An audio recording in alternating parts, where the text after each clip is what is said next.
Hey guys, Arcus here. Today we have a statement from the Korean Grand Cross CEO, and we're gonna read through this, look through it, and yeah.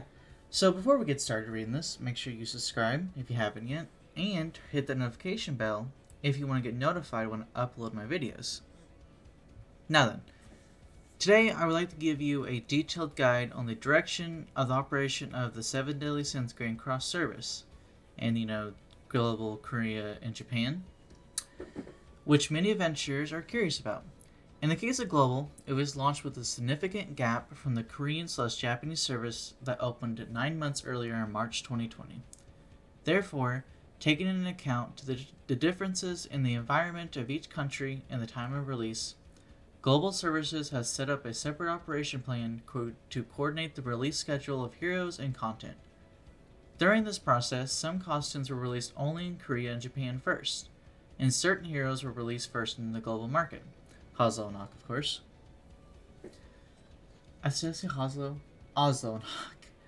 There were more variables than expected.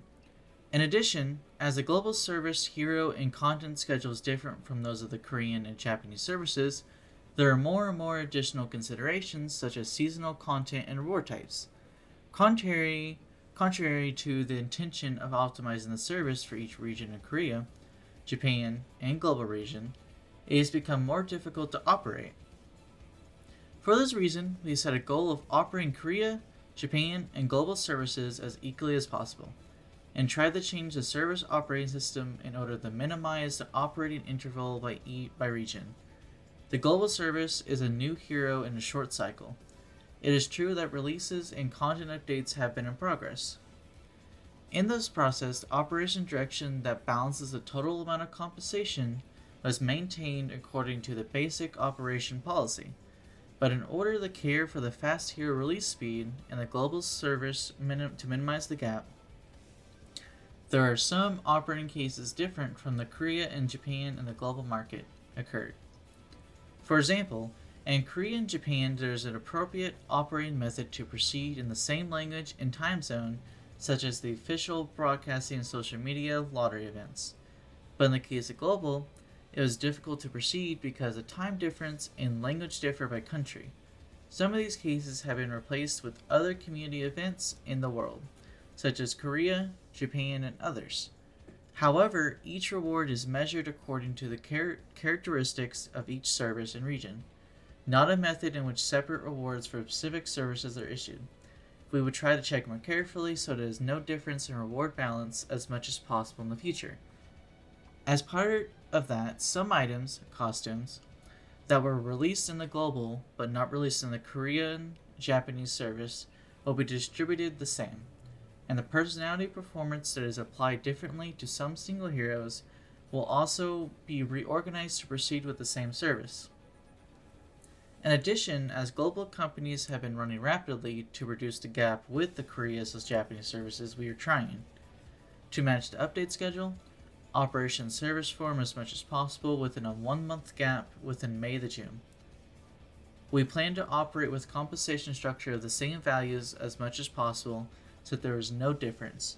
However, depending on the localization service situation by country, some events held in the community may have differences in the way they were conducted, so we ask for your understanding. In addition, we will try to open our ears to the inconveniences that adventurers are currently feeling in areas that need improvement, so that adventurers can enjoy the game as much as possible. So, I would like to hear the stories necessary for the enjoyable experience of users around the world who are enjoying Seven Deadly Sins Grand Cross. We plan to receive opinions through surveys within March. Afterwards, we would like to give you suggestions and answers, focusing on the areas that many adventurers agree with. As soon as this part is ready, we will inform you through a separate notice. We ask for your understanding that it takes some time to prepare the survey and translate it into multiple languages in order to receive the opinions from all adventurers around the world. We will do our best to ensure that all adventurers around the world can enjoy the same rich and enjoyable events, rewards, and updates in the future. We will do our best. Thank you. So yeah, they expect to catch up the global version with Korean and the Japanese service around May to June. So that means that basically they're going to catch us up May and June.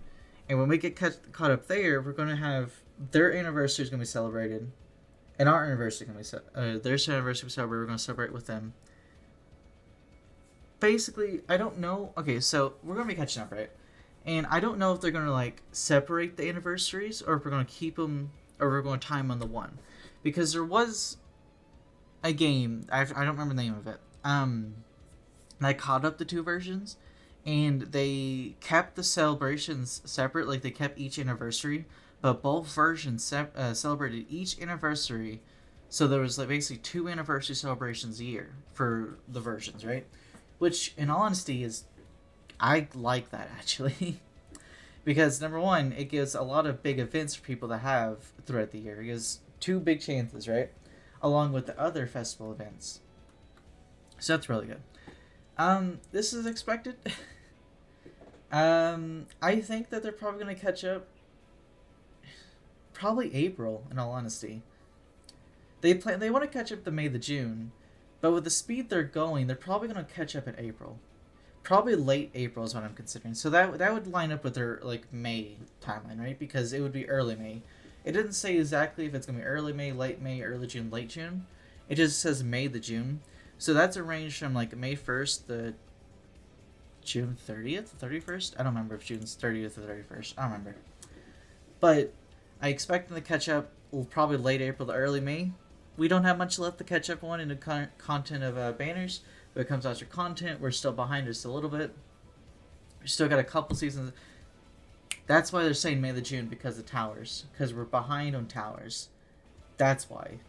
So they're going to plan on catching up with towers as fast as possible. Okay. Which is good now. That means there's going to be constantly towers people to experience and get the rewards from.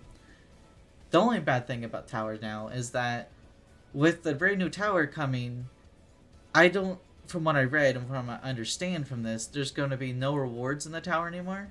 They're taking out the rewards and making a continuous grind to go up and up and up and harder and harder and harder. And they're taking those rewards that you normally get in tower and moving them someplace else. So that tower is just a trophy system, right? Which, I mean, for the majority of people, that doesn't work. Like no one, like the majority of people won't attempt that. Because there's no motivation, no rewards to actually motivate you to attempt the event, right? To motivate you to continuously try over and over again with different strategies and teams to actually beat it. But yeah, this was the statement by the Korean Grand Cross CEO. Anyways, guys, thank you guys for watching. I'll see you guys in the next video. Bye bye!